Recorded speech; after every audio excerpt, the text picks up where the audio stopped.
We brought in a 1970 Dodge Challenger convertible, 318, plumb crazy car. Neat car, rusty car, rough car. I had made a deal with the gentleman who owned the green 70 RTSE to restore it. At the time, I felt I could probably restore it. Over the years, we've been moving the car around, waiting for it to get into queue, waiting for it to get into queue. And every time we move the car, it weighs a little less because of the rust. Something shakes off of it. I was really worried about its ability to be restored. Worried enough that I had Tony D'Agostino, when he was out here, go around the car and try to give me an objective, optimistic, if you can, view of the car and should it be restored.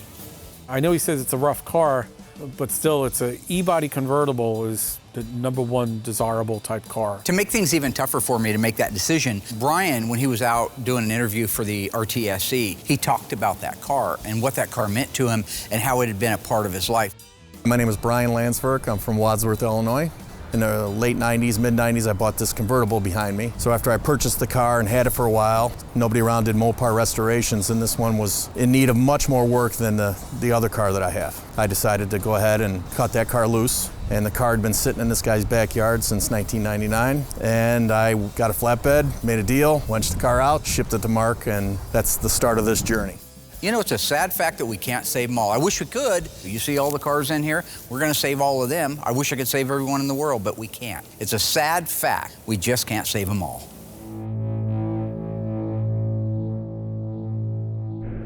They're coming to get you, Barbara. Buried deep in the Pacific Northwest, one team in Springfield, Oregon, takes on the impossible, finding dead Mopar muscle and bringing it back from the grave. Award-winning master of Mopar, Mark Warman, his cousin Doug, his daughter Alyssa, his best friend Royal, his painter Will, and the rest of the GYC ghouls are restoring, resurrecting, and recreating some of the fastest, fiercest, and rarest muscle cars on the planet. This is Graveyard Cars.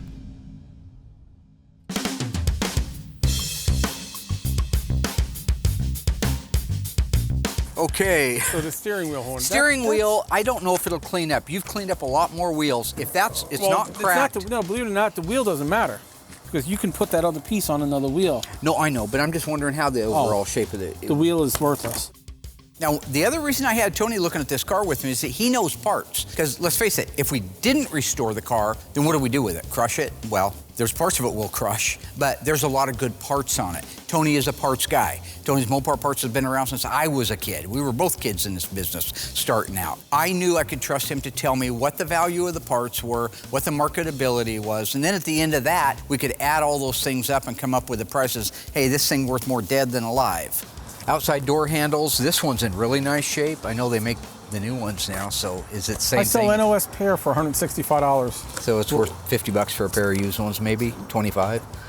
You're never gonna sell them, you're never gonna use them. So as I was watching back through this episode, some of the old material that I hadn't seen in a while, and you guys are watching it right now, kind of a recap of when Tony was out, I noticed that my hunch about him being negative is not wrong. He is a very negative person. Now, that's a pretty good hood. I looked at it the other day when I was walking around it. It's a flat hood, which they're making into the shakers. Not anymore, because they make the shaker, you can buy the hood now from AMD. Yeah, well. So, I mean, by the time you buy the stuff to convert it, you're at the new hood. He's also, I can't say anything. Every single thing I say, he can't just let it be. If I say the sun's out, he goes, yeah, that there sun's out, but that there sun isn't very hot. You know. Well, in this case, follow me around. Hey, Tony, I think this is worth this. Boom. You got to put a value on that somewhere, right? Hey, look, they don't make convertible quarters now. You could hey, come. Mark. No, they don't. Hey, Tony, I think this should be over here. And then a little bit later, when they knew they were doing the AER, they put those in, but they didn't get rid of those. Except for this would be a TA. And every time I say something, bam, he's back with it. No, that's not true. Yeah, it would be a TA. There's no AER Challenger. No. However, speaking of that. That's pretty bad, huh? Yeah, you have to stoop to that level. Sad. I just tried to talk about polishing the moldings on the windshield. And those being really nice, you'd probably have them polished and get I don't have them. No. If I have them polished, then they go, oh, it's not just right. No, that's not what I do. I don't do that there. I don't do that there. Let somebody else decide that. Just hand them the moldings. Let them see it, because no matter what you do, it's never going to be good enough. Okay, I get it. I'm sorry I said anything. I would have put $300 or $400 on a donor dash. I mean, that's what you'd charge me for one. I just wondered what real numbers. If the dash pad core is worth something, I guess you could be generous and give $300 for it. Yeah, but is that what you'd sell it to Mark Warman for? One of the things I thought was kind of funny, I called him on it a couple of times and he shut me down. Yeah, don't do that there. Don't do that. $150? And why'd you charge me $400 for the last two I bought? Because they were better? Was the fact that some of the parts that I was getting prices on, steering wheels and moldings and stuff, he's charging me more than he's paying for them, but our deal is he's supposed to sell them to me at the price he pays for them. Complete steering column, without the steering wheel, complete. Power steering. Good complete column. $175? And then when I called him out on just stop, Mark, that there. You charged me $350 for the last one I bought. Stop. Give me a sandwich. No, whatever. The fact is, on this car, all of its value really resides in its parts. The convertible top mechanism, the windshield, the cowl, the things that make it a convertible. The tops of the quarters, that section isn't rotted out, so you could easily take the parts off of this car and make a hardtop Challenger into a convertible. All of its value now, other than the sentimental part, and I can't do anything about that, resides in the value of the parts. You know, retail, I would sell a convertible top frame, you know, for around $2,000. The metal corners. Stamped metal. And the centerpiece that runs across. Got it. Okay? Yep. Those three pieces also, that's probably $1,300. Wow. Retail. Wow. What would you give me for that spare tire? Nothing, but the jack hook would have been worth something, except for I came out. Tony's making these now, so they're not worth much. Tony and I kind of go round and round and bicker back and forth and stuff. Usually it's just one-upsmanship. You know, you're trying to get the other guy in a mistake, and aha, I got you. We're taking two different roads to get to the same place. But do you agree, sadly, with me overall, that it's done? Okay. The funeral march? In this particular case, we both merged at the end and came up with the agreement that the car couldn't be saved. And because it couldn't be saved, I had to make that dreaded phone call to the owner and let him know, look, it's not gonna make it. It was sad about the Challenger. It would have been a really cool car to restore, but it was just too far gone. Every time we moved that car around, it lost 50 pounds of rust. We can't save them all, and that really sucks. It always hurts for me to have to say a car isn't restorable like this one. But it hurts a little bit worse when the guy has all of the paperwork that you would love to have on a Hemi car or on a six-pack car. He had the broadcast sheet, the fender tag, the door VIN label on it, the dash VIN was there. He had a breakdown showing it was one of only one ever built with that color combination in a convertible. He had the original point of purchase invoice for the car. So it does really hurt when you have to knock something like that out. Well, this little car was given to us last year. It was part of those California fires. Unfortunately, there's not much we can do with it. Right, Dougie? So recently, a fan of the show donated a '73 Challenger Rally that had been in the California fires. Mark and I looked over the car, and there was absolutely nothing on the car that we could salvage. We took it over to a local recycler and had it crushed. Some of the cars out here are better than what Dougie's driving. So, of course, Mark had to film that to torture me. Anyway, it was a Challenger Rally, but look at how you can just see the sag in it. Right there is the cowl. That's how hot that thing got. It sagged in the middle. It's just toast. That's ridiculous. I do that just to torture Dougie. There it goes, Dougie. Like I ain't got something better to do than torture Dougie. Yeah, I do it partially to torture him. There goes the hot rod. Oh, man, it was hot, wasn't it? Burned some marshmallows in that That was car. nicer than you ever could have when you got rid of it. Yeah. Yeah. That was better than any car I've ever owned. All those look better. But I also do it because I make it into a little 3-minute video. Bye-bye, little Challenger. I put it on our Facebook page, www.facebook.com/graveyardcars, and I get paid. I monetize it. Bunsen burners, nice little earners. Cash. Krugerrands, as they said in Lethal Weapon. Money.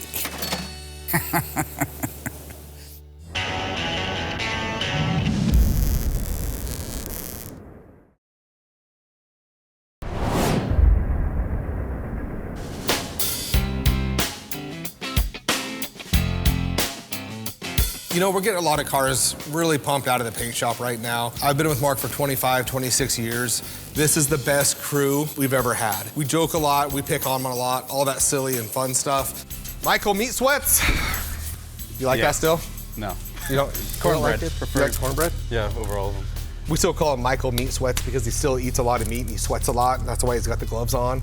It's like a nervous habit, I think. I'm not sure exactly. Okay, well, you can't really rust primer. Well, then why do you have gloves on? I don't know.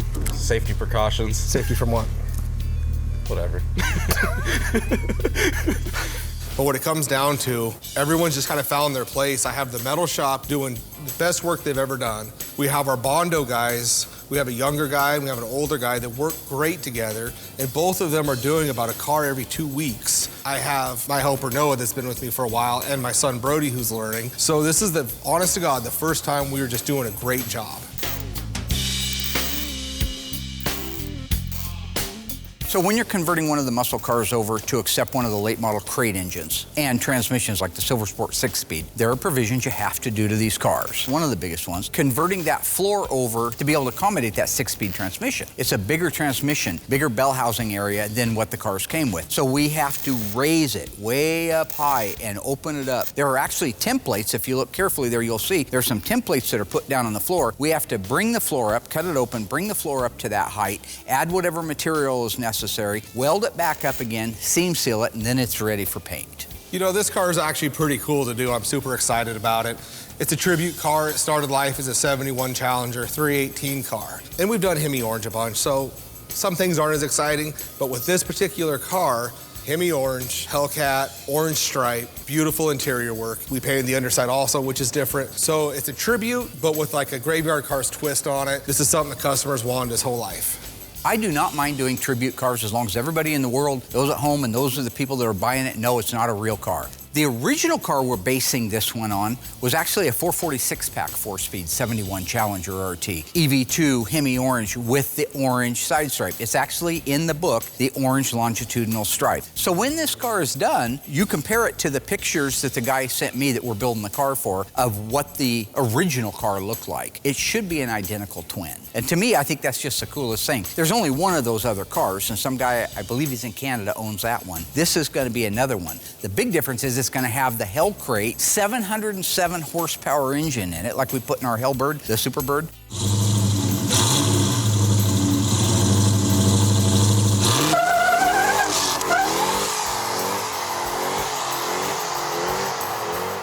The 6-speed Silver Sport transmission, manual shifted with the pistol grip, everything looking like it should. First gear, second, there's the supercharger kicking in.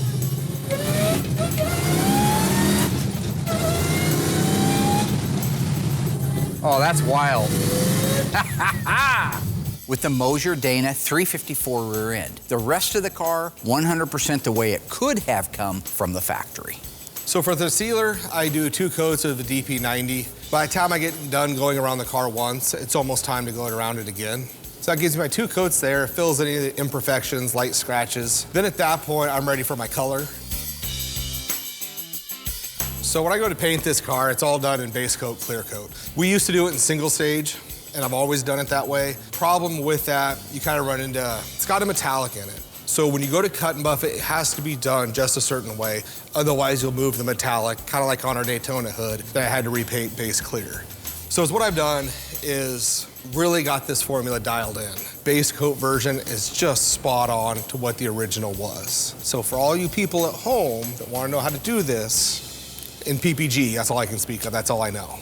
First toner is DMD 617, DMD 618, DMD 1686, DMD 1687, and lastly, DBX 1689. You mix all that together and you will get a perfect EV2 Hemi Orange base coat.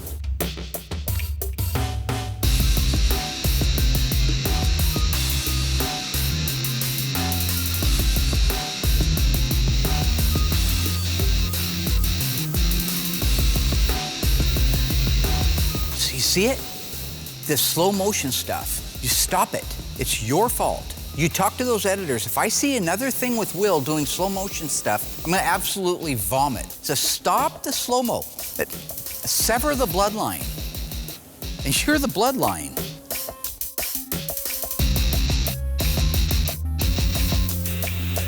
base coat version of this, you're looking at 5, 6, 7 coats. Takes a little bit, especially that DP90's black, so orange over black takes a little bit longer to do. Then once that process is complete, I grab the DCU 2002, put 3 coats of clear on it, and we're done.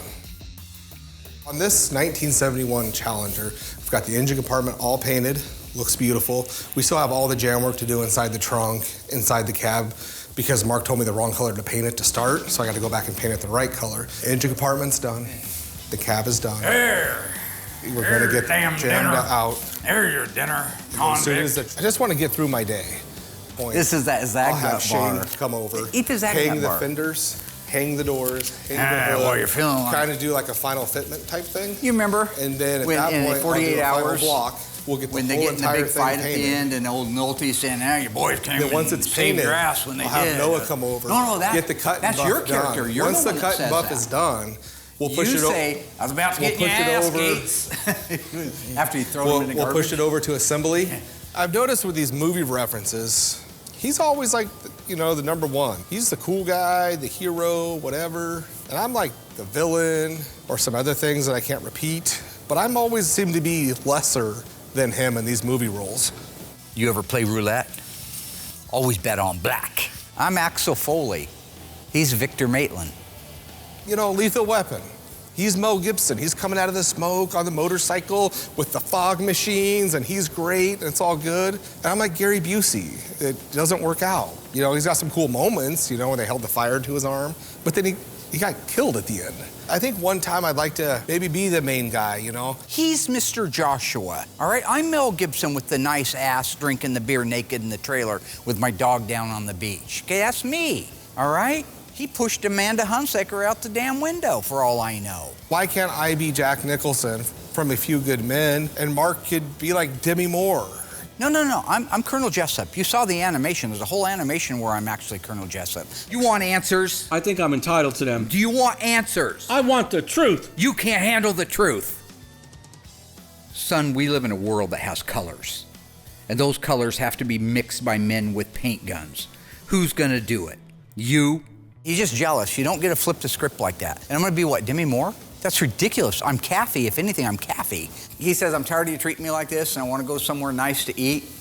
And Kate says, yeah, you're right, I'm hungry. And he puts the money in the machine, he pulls them out of his Zagnut bar. I didn't have a Zagnut, it's a protein bar, but So is what's really cool, like we talked about in season 14 and the start of this season, is I'm one producing. thing about me is I I'm fight producing dirty. the show now. Boom, and I hit you in the head. So I can just shut this down at any point. So Pete, go ahead and cut. Shut what down? You're not in Caleb, charge of anything. Caleb, go ahead and shut What are you audio. doing, convict? And we're good You're filming about to for go this back bit. to prison, convict. And if it was American Werewolf in London, I'd be Jack, right? I'd be Jack, he'd be David. I'd be the guy who got victimized by some wild-ass sociopathic wolf, bloodthirsty damn thing, tears me to pieces while he's running. Not walking away from helping me, running. Hero, villain. That's why I went back to haunt him later. Oh, excuse me. We've cut. Yeah. We've cut. 48 hours, convict.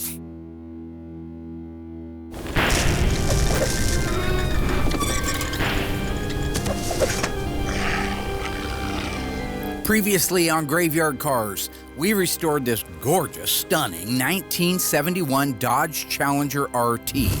What option was it that made this car one of only one ever produced?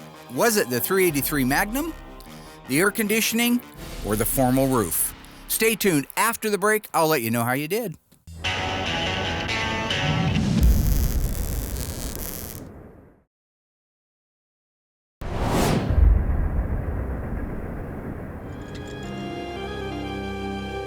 All right, ghouls, welcome back. How did you do on that one? Our beautiful 1971 Dodge Challenger RT is one of only one ever built. Why is that? What option made it that way? If you said the air conditioning, you were wrong. It is the formal back roof. Air conditioning was an option, H51. The 383 Magnum, that was standard. That certainly wouldn't make a car one of one. But the A78 formal roof brought this car down with its colors and other options to a one of only one ever built. This car also featured leather seats, the standard Raleigh instrument cluster, and the standard black RT stripes. Like I mentioned earlier, we were just pumping these cars out. So when it came to like the hood, the trunk, the valances on our black Challenger, wasn't interested in the silly paint off or anything for that matter. So at this point, I just come in early, get them painted, get them done, get them buffed, and get them on the car. On this particular one, I went ahead and just sealed it black. Covers a little bit quicker, but it's black, so it covers fast anyways, but it does hide all the imperfections. So 1 good coat of sealer, 4 coats of the black single stage, and they came out gorgeous. You know, when it comes to this car, the car is going black. That means there's no room for error. Your body lines on the side, the way you block out the car, body lines and bulges that are on the hood, there's just no room for error. I use the 9300 black single stage paint right out of the can. It's ready to go. As long as your prep work is what it should be, which ours is, my paint job will be great. The finished product of this car will be amazing. So when I did this color, I did it with 4 coats. I wanted to put an extra coat on just because I really wanted to lay it out, make it look just really that good, sheet of glass type good. But now that that's done, I'll let that sit for a couple weeks. We'll cut and buff it, wash everything up, and then assemble the car. One of the things that the guy wanted to do that the original car did not have on this Challenger was he wanted the bottom of it painted. That's a lot of work. It's an enormous amount of work. By the time you're done going in and out of all the crevices, getting them prepped, getting them sanded, then getting them painted, cleaned up, and ready to go, you could have 100, maybe 200 hours doing the bottom side of this car. So when it came to shooting the underside of our orange 71, it was a little trickier. A, the prep work has to be just like the outside of the car because you are painting it. 2, it's a little bit more challenging because there's a bunch of cracks and crevices that can very easily miss, so you really got to take your time on it. And the third part about this is you don't cut and buff it. How it looks when you hang your gun up and walk out, it needs to be perfect. You're not going to get in there and do all that buffing where you can't reach. So it's more technical, more time consuming, but the payoff is huge because it's going to look amazing.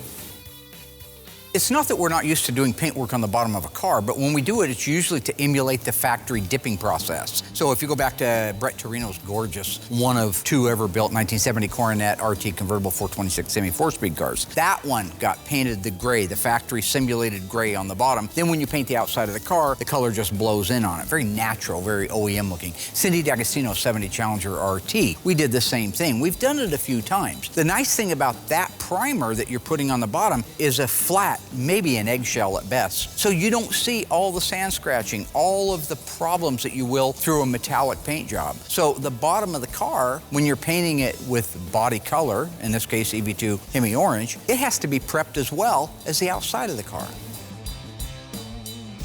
You know, it's still the underside of the car, and some of it's original. And we had our guy body work the whole underside. So I DP90'd it first to ensure that I had no rust issues. I had good adhesion. It'll bite really good to that bare metal. Being the underside of a car, I don't know if he's going to drive it, but it will take more of a beating. So I DP90 makes sure that it just locks that whole paint job in. Then I put 2 coats of pretty heavy coats of sealer because you kind of get blind looking at the whole underside. Did he get every single pit? Is everything perfect? So you put 2 coats of sealer on it because if you miss something small, that sealer's going to cover it. So by the time you get to your color going on it, you may have bridged over something very small. And you got a good combination of product that will handle going down a gravel road, will handle being driven on the freeway. That's why all those 3 steps were done.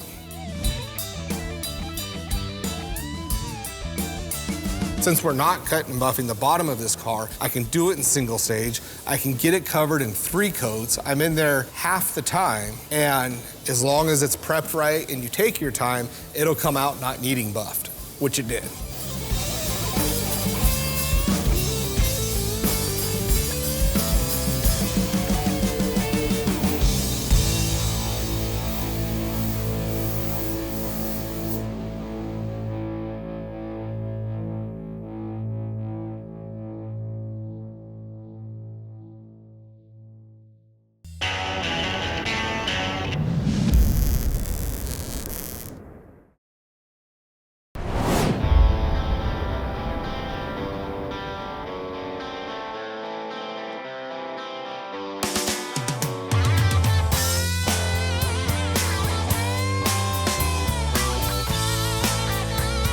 There have not been very many cars come across our path that we couldn't restore, but on this topic, if you guys recall back, there was a real Charger Daytona that came to us back when we were at the old shop to try to have it restored. And I wanted to restore it, I really did. But unfortunately, there just wasn't enough car left. You know, when the guy brought the car in, I was optimistic until he opened the door on the trailer and there was nothing but parts in there. There wasn't even, like on our Phantom Coupe, if you go back, it was a car. This wasn't even that. This was nothing. This was a rear clip off of another car, a rocker section off of that car. Because keep in mind, this car was at the bottom of a rock quarry up in Nova Scotia, Canada, where it had gotten pushed off 30 years earlier. So when this guy retrieved this car, there wasn't much left of it, except the guy who did push it off the cliff and say, hey, this is great filler material, later regretted it, cut out the dash VIN for it. He had the core support numbers, the trunk lip numbers. He saved a section of the quarter that had the Daytona decal on it. You can see all of that stuff. And that's all wonderful stuff, but you can't just put those things on another car or other parts and say, this is the car. There's not enough of the original car.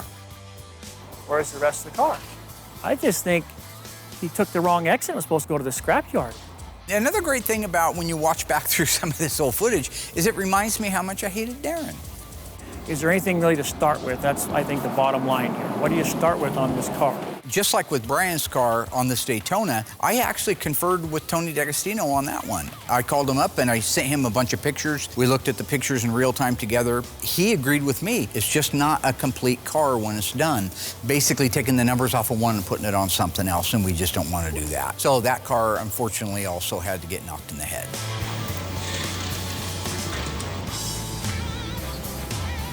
Mark had to help me move this car around with the forklift because every time we go to pick it up, it tries to fall in 4 pieces like a taco.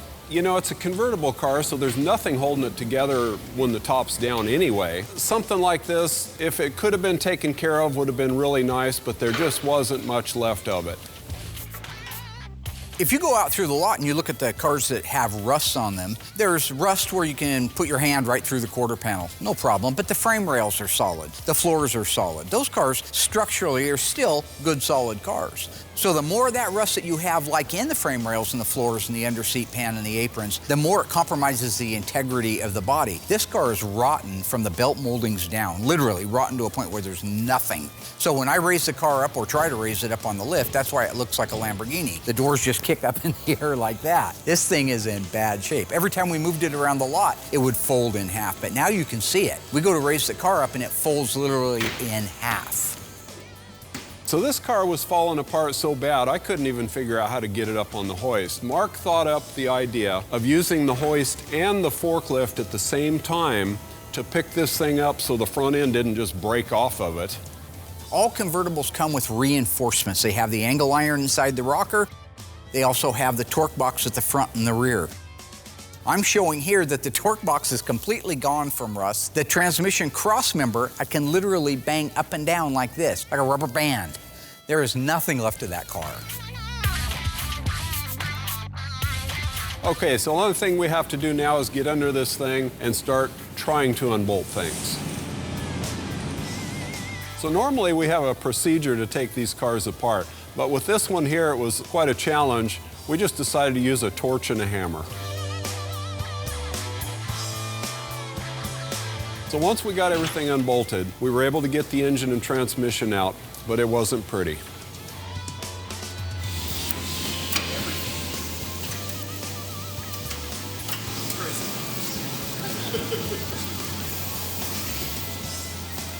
So basically, Mark gave me a list of things to save, but it wasn't much.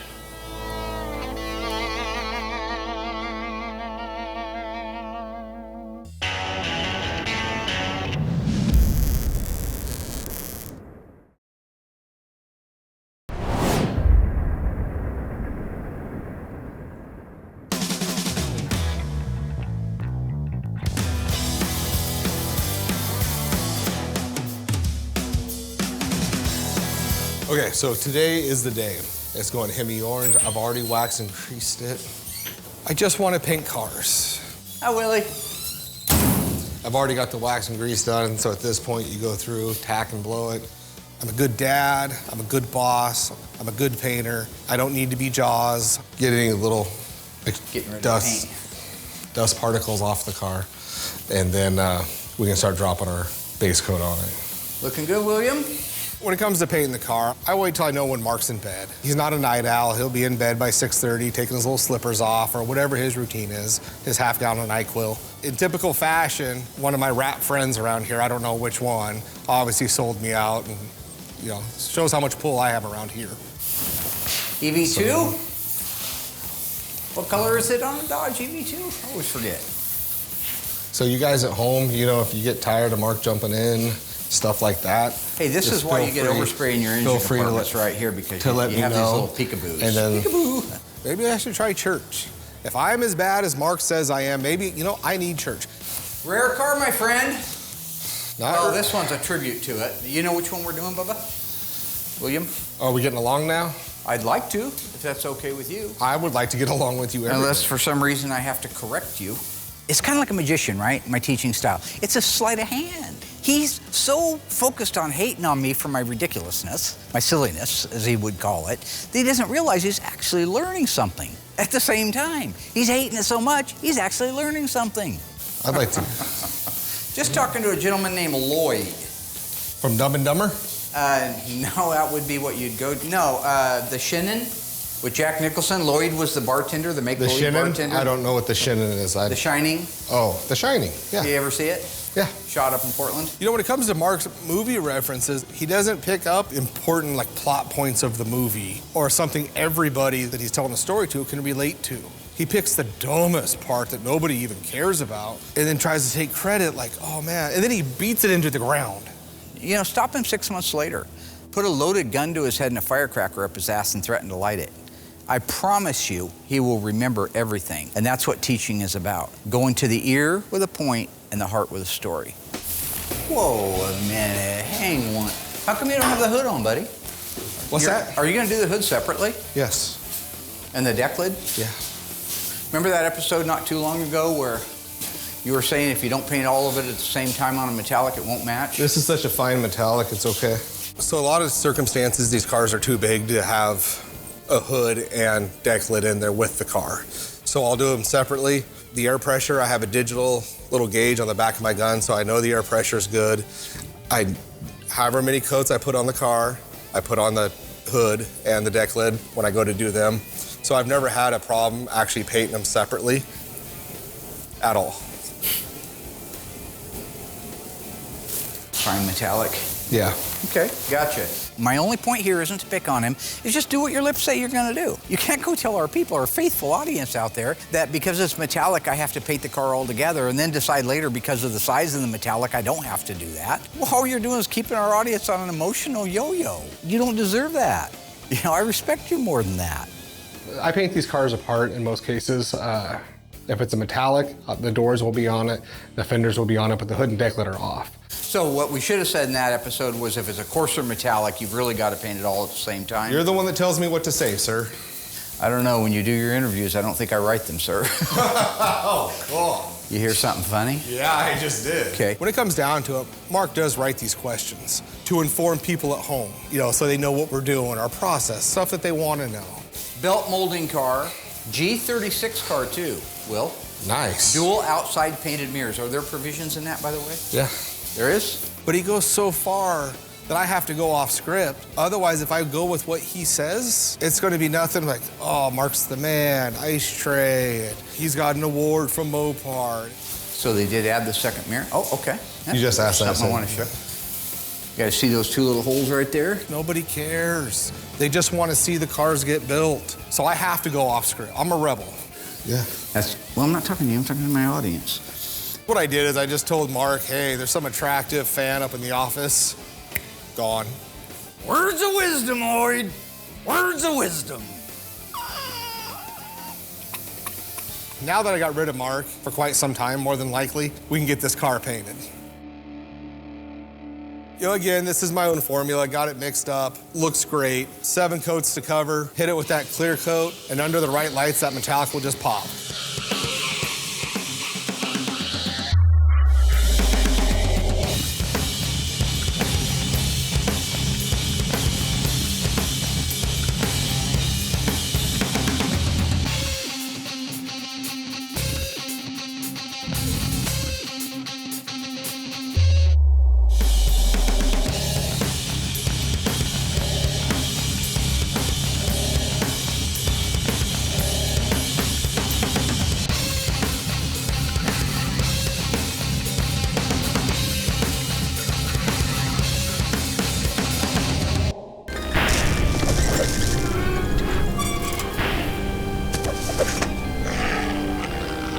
Previously on Graveyard Carz, we rebuilt, reconstructed, and restored this stunning 1970 Cuda 440 6-barrel 4-speed.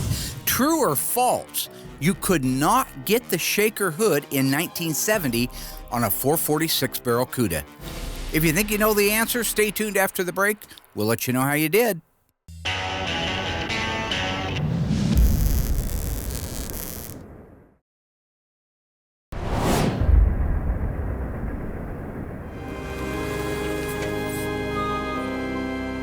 All right, ghouls, welcome back. How did we do on that one? Honestly, this was a pretty easy one since we featured the answer many times in Graveyard Carz. True or false, the 1970 Cuda 440 6-barrel was not available with a shaker hood? If you answered that's a false statement and a lie, you are right.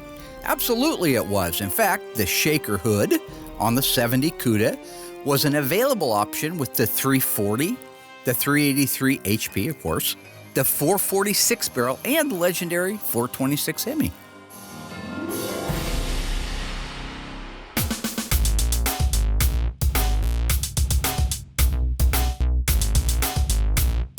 Once we got the drivetrain out of the car, it was pretty much straightforward from there for the disassembly.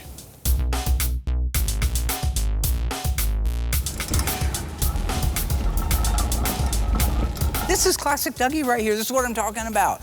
Peering inside of it, pushing it out into the middle of the aisleway. He spots me, yells at me, "Hey, Mark." Mark! I come running down there because I think something's wrong, right? He shows me, he holds a flashlight up and he says, "Look." What is it? I thought, well, maybe a critter's in there or something, you know? Gas. Can you see that? Yeah, it's gas. Yeah, well, it's half full. Yeah, it's a gas tank. Yeah, well, it's dangerous. It's flammable. Maybe even explosive. It's a gas tank. I don't get the question. I could have blown myself up. Mark?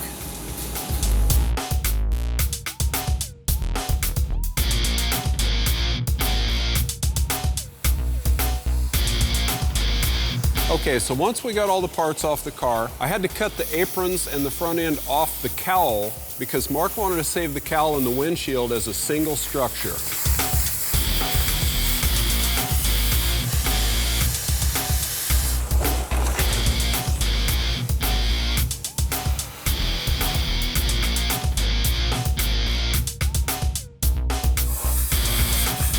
So we did the same thing at the back. Mark wanted to save the unique convertible mechanism in the back of this car, so I cut it right across at the rockers.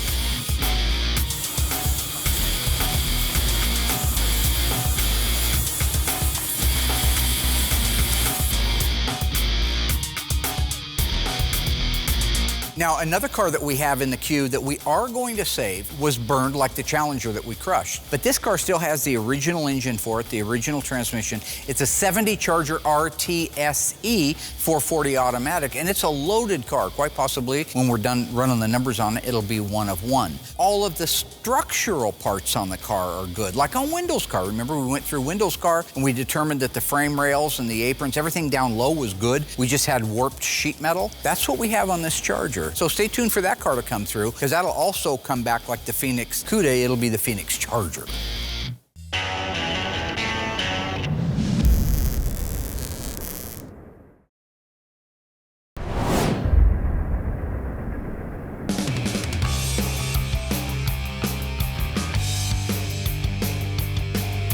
You walk the camera light across this thing and across the roof. In the camera, it looks shiny.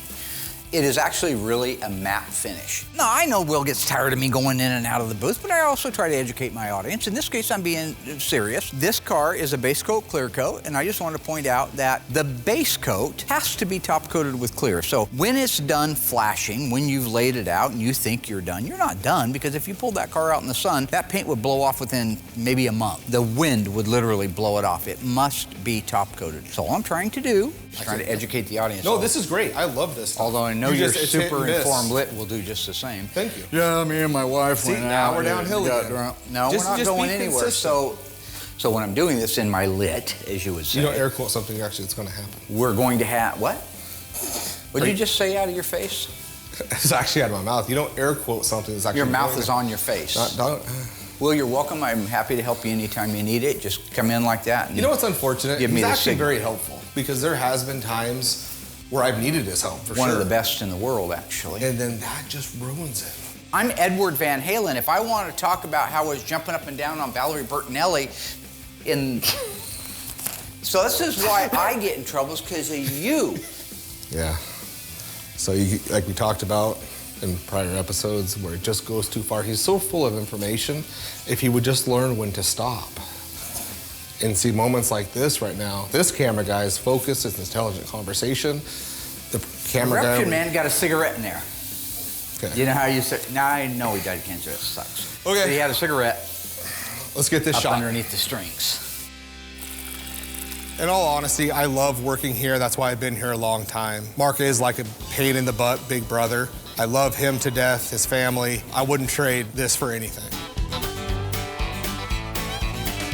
So I do 3 coats of the DCU 2002 clear, and it's a thick product, so 3 coats is almost like 4. As far as in between coats, stuff like that, it depends on what the temperature is, you know? It does change. I like to go by feel. You know, I'll kind of go touch the paper or plastic, and that'll tell me when. Usually it's 20 minutes to 30 minutes before it's ready to go again. But I like to keep the booth around 70 because I like to paint the layout. Just take your time. Just be cool. Put your coat on, let it move. Do the same thing 3 times. Then I'll let it sit about 90 degrees for a couple hours. Then at that point, I'll run a bake cycle on it. Because I have found before, if you try to run a bake too soon, you'll kind of glaze over the top and it'll solvent pop. I let that whole paint job just take its time, and Noah thanks me for it later when he's got to buff it. If you were to kick the person in the pants that was most responsible for your troubles, you wouldn't sit down for a month. And that is Theodore Roosevelt. Teddy.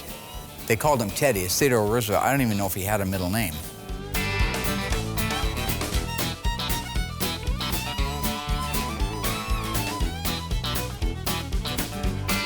He's Sam Jackson from Deep Blue Sea. I'm the shark, right? If this is Deep Blue Sea, he's Sam Jackson's character. All right, he gets ate by a shark. Like Sam Jackson said, who's the shark? I am. I don't care if it's a good guy or a bad guy or a villain or a hero. Okay, as long as whoever it is that I'm playing is cool. I don't mind being Hans Gruber. Hans Gruber was a great villain. I don't care about Yippee-Ki-Yay and all that silly stuff and his fake scars and running around smoking his Camels and his Zippo lighter. I want to say cool stuff like, you're going to have to tell your brother that Carl is dead. That's cool stuff. I must have missed 60 minutes. What are you saying? I don't care.